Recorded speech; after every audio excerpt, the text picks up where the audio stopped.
오늘은 베델로 돌아온 야곱이 가장 먼저 한 일에 대해서 한번 생각을 해보도록 하겠습니다. 여러분, 우리 신앙에 있어서 지난날에 우리가 누렸던 하나님의 은혜를 기억하는 것은 굉장히 중요한 영적 활동입니다. 성경에서도 하나님께서 직접 이스라엘 백성들에게 기억하라 이렇게 명령하시는 장면들이 여러 군데 나오고 있는데, 특별히 애굽 땅에서 종살이 하던 때를 기억하라고 그랬습니다. 광야에서 하나님께서 지켜주시고 보호해주시고 인도해주시던 때를 기억하라. 가나안 땅에 들어갈 때 백전백승할 때를 기억하라. 조상들에게 약속하신 하나님의 언약을 기억하라. 모든 전쟁에서 승리케 하신 하나님의 도우심을 기억하라. 여러분, 기억하라는 말씀이 굉장히 많이 나오죠. 지난번에도 말씀을 드렸지만 우리가 살면서 여러 가지 고난과 환난을 만나게 되면 여러분, 우리가 가장 먼저 해야 할 일이 무엇이냐면 과거에 이와 유사한 일이 없었는지, 옛날에 오늘 내가 당하고 있는 여러 가지 문제와 유사한 적은 없었는지 다시 한번 우리의 기억을 더듬어서 찾아내야 합니다. 왜 그렇습니까? 그때 그 문제를 하나님께서 어떻게 해결해 주셨는지를 깊이 묵상해 보면 지금의 이 문제도 앞으로 하나님께서 어떤 방식, 어떻게, 어떤 때에 어떻게 해결될지 그것을 우리가 가늠할 수가 있는 거거든요. 지금의 이 어려움들이 어떻게 전화위복으로 우리에게 복이 될지, 어떤 하나님의 은혜가 임하게 될지 우리가 가늠해 볼 수가 있기 때문에 그런 것입니다. 오늘 야곱도 마찬가지 아니겠습니까?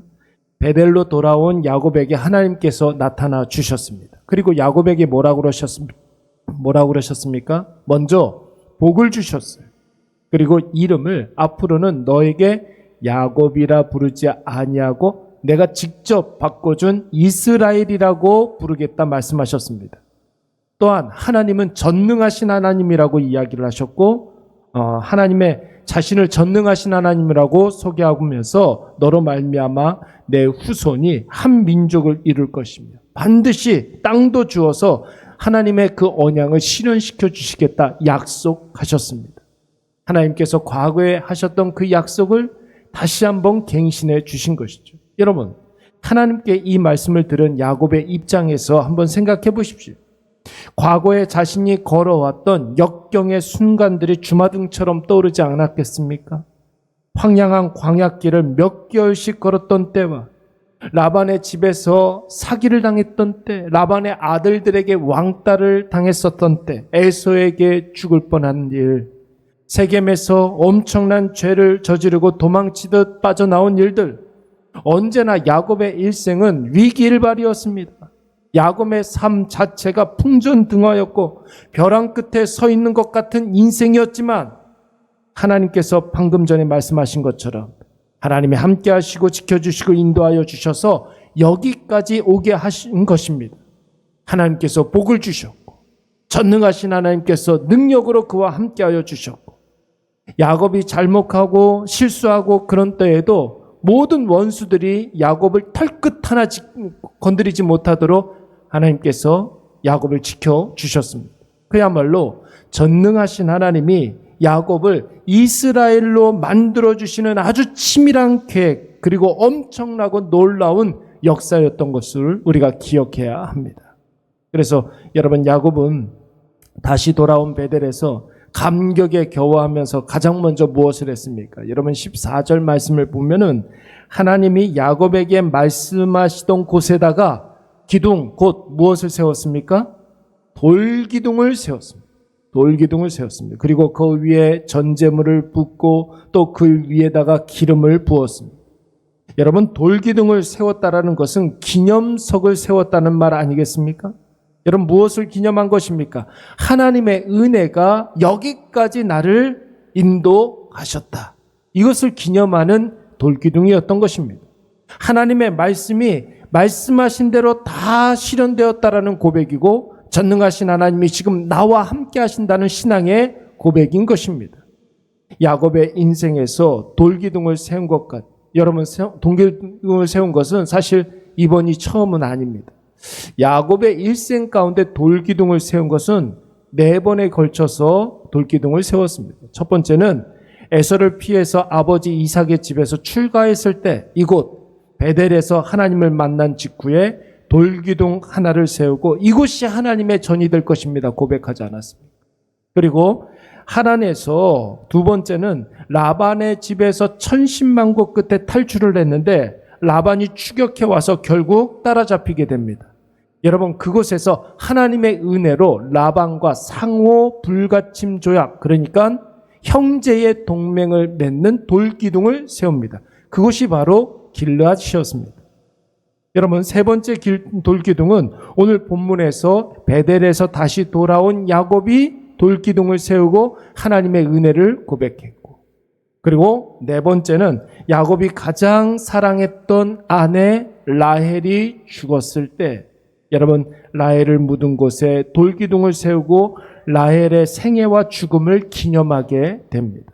여러분, 야곱이 자기의 생애에 절대로 잊지 못할 사건을 만나게 되면은 야곱은 반드시 그곳에다가 돌기둥을 세우고 자기가 절대로 잊지 말아야 하는 기념비를 세웠던 것입니다. 사랑하는 여러분, 우리도 지나온 우리의 인생 가운데 우리가 절대 잊지 말자 생각했던 일들이 분명히 있을 것입니다. 인생의 질곡과 황량한 광야에서 하나님을 만나고 하나님의 은혜를 입고 하나님의 구원을 경험한 일들이 분명히 있을 것입니다. 바로 그 지점에 우리가 하나님을 고백하는 기념비를 세워야 할 줄로 믿습니다. 하나님을 기억해내야 하는 기념비, 하나님의 은혜를 각인시킬 수 있는 기념비, 구원하시는 하나님의 놀라운 역사를 생각하는 그 기념비가 우리에게 있어야 한다는 것이죠. 그래야 지금의 환난과 고통도 참고 인내해야 할 분명한 이유가 생기는 것이고, 내 앞에 있는 여러 가지 삶의 문제가 나를 어떻게 성장해내고 우리를 어떻게 자라게 하는지에 대한 소망과 희망도 우리의 삶 가운데 있게 되는 것입니다. 사랑하는 여러분, 우리가 2023년도에서 2024년도로 넘어가는 굉장히 중요한 길목에 지금 서 있습니다. 여러분, 지나간 2023년도를 돌아볼 때 개인적으로, 가정적으로 또 생업에 있어서 얼마나 많은 변화가 있었습니까? 또 얼마나 많은 하나님의 은혜가 있었습니까? 우리가 이 12월을 그냥 새털처럼 많은 날 중에 한 날처럼 여기고 그냥 과거의 책장으로 덮어둔다면 우리가 살아온 이 황금과 같은 2023년도가 나중에 전혀 생각도 나지 않는 수많은 날들 중에 한때로 잊혀지게 되는 것입니다. 특별히 올 한 해가 다 지나가기 전에 받은 하나님의 은혜에 대한 기념비를 세우시기 바랍니다.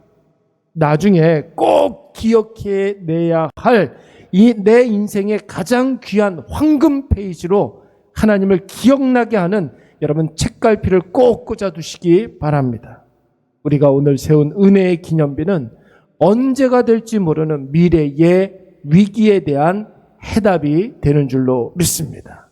그래서 과거의 은혜가 오늘의 해답이 되는 것이고, 오늘 내가 받은 그 은혜는 미래의 어느 때에 우리에게 닥칠지 모르는, 언제 닥칠지 모르는 그 위기에 대한 정답이 되는 것이죠. 오늘 이것을 꼭 기억하셔서 우리가 오늘 이 아침에 기도할 때 하나님, 내 인생에 기념비를 세우게 하여 주시옵소서. 그 기념비에 하나님께서 나에게 주신 그 은혜에 대한, 그 놀라운 은혜에 대한 그 고백이 늘 우리의 마음속에 떠나지 않게 하여 주시옵소서. 우리 다 같이 한번 기도하도록 하겠습니다. 이 시간 함께 말씀 생각하면서 기도할 때 2023년도 은혜의 기념비를 세우게 하여 주시옵고, 위기의 순간에 지난날에 충만했던 하나님의 은혜를 기억나게 하여 주시옵소서.